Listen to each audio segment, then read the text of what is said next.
социальных сетях уже второй день обсуждают систематическую задержку и отмену вылетов из международного аэропорта Владикавказ. 8 января были отменены все вылеты. Причина – обильный снегопад. Генеральный директор аэропорта заявляет – безопасность прежде всего.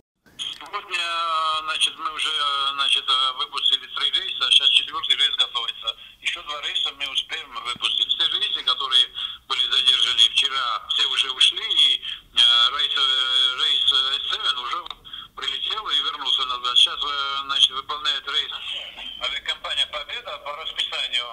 Через полчаса он тоже улетит, остается у нас UTR и S7. Сегодня мы всех, как говорится, погода, видите, хорошая. Пассажиры, начиная с 8 числа, уже загружены и улетают. Примечателен тот факт, что заблаговременно пресс-служба аэропорта не предупреждала о сложностях вылета. Однако, как отмечает руководство, снегоуборочная техника работает исправно. Сотрудников отзывают с выходных, все работают в усиленном режиме. В связи с тем, что у нас нет светосигнального оборудования, мы работаем только в светлое время суток. Снегоуборочная техника у нас есть, и у нас все, вчера за 2 часа мы убрали полосу длиной 3000 метров, хотя по регламенту надо было убирать его 4 часа. До 2 часов мы должны были закрыть, но мы открылись в 11:30.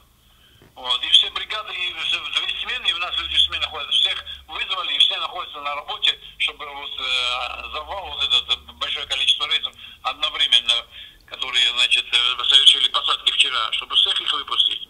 Что касается задержки рейса авиакомпании S7 10 января, то она связана с технической неисправностью самолета. Для ее устранения в аэропорт направлена бригада специалистов. Сегодня все рейсы осуществляются в штатном режиме.